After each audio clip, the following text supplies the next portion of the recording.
Well, I'm John Brown. I've been involved in the EPI since the formation of the European Patent Convention back in '76. I have been on and off the committee of the council at various times, but at the moment I'm chairman of the EPI Harmonisation Committee, and in that role I get invited to all council meetings and board meetings. I will, for example, be participating in the virtual council meeting at the end of January, when, as Chris alluded to, the reform of the disciplinary system of the EPI. During those discussions, I will call on my past experience, firstly from my time on CIPA's disciplinary committee, and also my time serving on the EPI Professional Conduct Committee, when I had the pleasure, when I was the chairman of that committee, amongst other things, of accompanying the then President Elizabeth Tour-Lemaitre to the Commission, who were complaining that our rules of conduct were not acceptable to the Commission. As a result of that, the EPI took the Commission to court, and EPI was eventually vindicated. One of the things I've been involved in for a very long time is patent law harmonisation. I've been involved for at least 40 years, maybe a bit longer.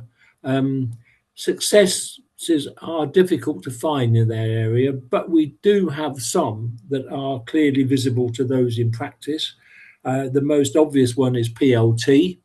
Without the discussions on harmonisation, that would definitely never have occurred. And I represented, for example, EPI and CIPA at the diplomatic conference in Geneva, which resulted in the patent law treaty. I still actively represent EPI at the Standing Committee of Patents in WIPO. Progress there is painfully slow, but at least member states are talking to each other and learning from each other. And that is a very important thing amongst members of the profession. Members of the profession should talk to each other and learn from each other, not just say, oh, he's from blogging from, I'm not talking to him. Talk to everybody, is my comment. On harmonisation, Group B Plus have now set up a working party, well, it's a few years ago, but slow progress, to try to progress substantive patent law harmonisation, SPLT, which you'll see all over the place. That working group is now being led by the UK IPO, and some progress is being made. And in fact, there's a meeting of EPI and Business Europe with the working group in the middle of February. Also, the EPO have got into this harmonisation field, and they are trying to find a common European position on such topics as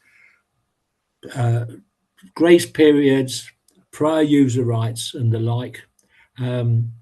Discussions are ongoing, and there are a number of meetings planned where hopefully some progress will be made, particularly to try to find a common European position that will work.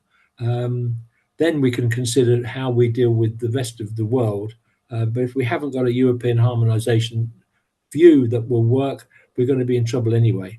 And there is, for example, a meeting next week in Brussels where EPI and Business Europe are meeting, and one of the topics on the agenda is their views to be put forward, hopefully with some unity, when we meet the EPO and also the Group B Plus Working Party. John alluded to or made a specific reference to the Inclusions Committee of the EPO. I'd like to make the point, everybody thinks that I'm living in my ivory tower up in Cumbria and there I came from a very privileged background. I can assure you I definitely did not.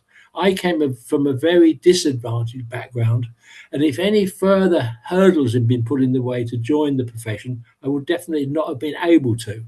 So I fully support all the efforts of the committee of the EPI and CIPA to make the professions more inclusive. And I think it's absolutely vital that it's inclusive across the whole of Europe. I would like to be re-elected to the committee, preferably as a full member, but I hopefully will be able to serve another 3 years as chairman of the Harmonisation Committee, which will give me the right to be at the council meetings and board meetings. And I thank you for your attention.